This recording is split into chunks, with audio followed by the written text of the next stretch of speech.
Good afternoon. Stephen, thank you very much for joining me here today. Tell me a little bit about who you are and your position and how you come here. Sure. My name is Steve Gaskin. I'm Vice President of the Customer Contact Center at Scotiabank. Scotiabank's Canada's most international bank. I'm focused on servicing the needs of Canadian customers. I've been with Scotiabank for 25 years and in the contact center business for about 3 years. Oh, excellent. What, in your opinion, are the big three trends for the contact center industry over the next 36 months? It's funny, I heard it described earlier today as the fat and happy days are over. And I think in terms of one trend, that's a very good way of putting it. I think probably since the crisis of 2008, we've been asked to do more with less in the contact center environment, not just at Scotiabank, but I think at many contact centers around the world. And so more missions with less people and with less money. The fat happy days are over, and now we have to focus very much on working harder, working smarter. And the one trend that is out there is how do we create capacity within our centers to do more for the corporations that we serve.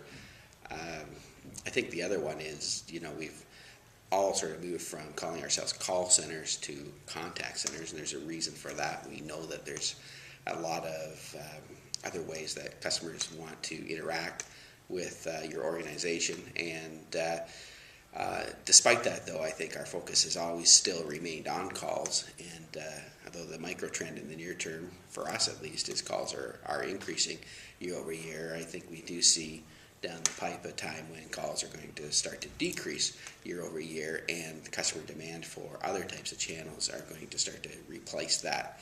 And that's a trend that we have to start to respond to. Things like chat, things like instant messages, things like text, and other ways that customers might want to interact with us that we don't even know.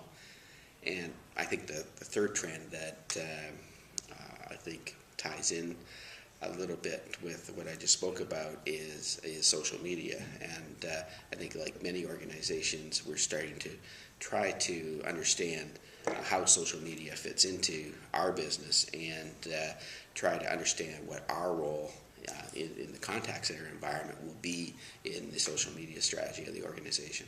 Good. Within your sector, how are these trends going to affect organizations and also the vendors that supply the industry?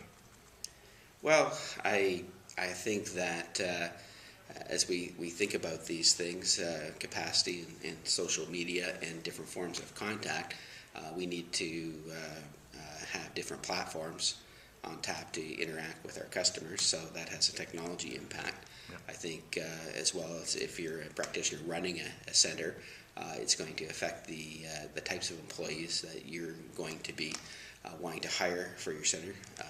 There's different skill sets for different types of communication modes, and so we're going to have to think about that. I think from the vendor perspective, I think it's just good business sense to sort of be anticipating the future, understanding the sort of medium and longer term needs of the customers that you're looking to serve. You're certainly going to get through a person's door to talk to them about the services you have if you're on trend with the pain points that they're experiencing or the things that are keeping them up at night. Oh, okay. What specific challenges is your organization focused on over the course of the next 18 months, and sort of how are you going about approaching these? Okay.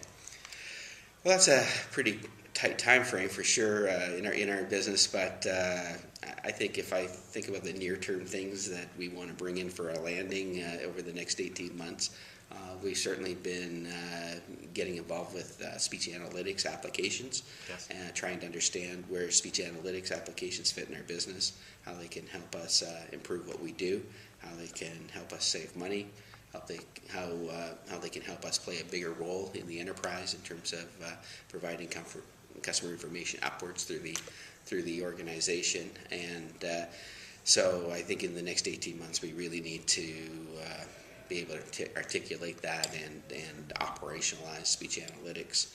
I think the other issue that we're facing at Scotiabank, and I think many organizations, is this issue around balancing customer satisfaction and service with revenue, and striking the right kind of balance within those two. We certainly have a strong bias at Scotiabank that you have to earn the right to sell, and so customer satisfaction and meeting the needs of the customer first is most important. But how can you, at the same time, drive some revenue from those calls in a way that seems like a service type of call for the customer and doesn't jar them in any way? Excellent.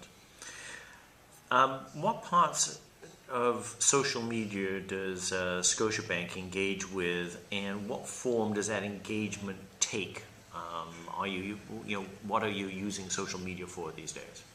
I think if you were to characterize social media at Scotiabank today, I think it would be fair to say we're probably mostly in the listening mode right now, scanning social media vehicles and trying to understand what customers are saying about us. I think the next step would be perhaps reaching out to customers through social media and engaging with them through social media, and then further down the pipe would be how can we use social media in terms of our branding and proactive contact with customers. We have dabbled a bit. We have a program out now, a campaign out now called Let the Savings Begin, and we're supporting that with a Facebook page where customers are being invited to tell us their stories about how they're saving money using the Let the Savings Begin service. And our contact center is involved in supporting that, because not all, though we have, certainly when you invite customers to reach you, they're happy to talk about the campaign, but they're also wanting to raise a number of other questions and concerns they might have, and so we're supporting the bank in that regard. I think the other thing the other piece that we're still trying to understand in the bank is really what does the governance model look like around social media? Who owns it, and what roles do the various groups in the bank play? Is it a public and corporate affairs? Is it a marketing piece? Is it a database marketing piece? Is it a self-service piece? Is it a contact center play? And it's probably all those, and what role does each of those groups play? It's cutting across many of the silos. Absolutely. Yeah. Well, that's a good segue into asking you how you see social media affecting the relationship between companies, their customers, and their publics. Example, do you think this is going to be improving organizational transparency and accountability with customers and shareholders, for example? I think the obvious answer is it has to. I think when you make decisions, often as an organization, you ask yourself the question of, will this make a headline in the Globe and Mail, and if it does, how will we feel about that? And if we're happy with the decision and happy to defend the approach we've taken, or are happy to talk about it in a public forum, then it's a good decision for us and the customers and the shareholders.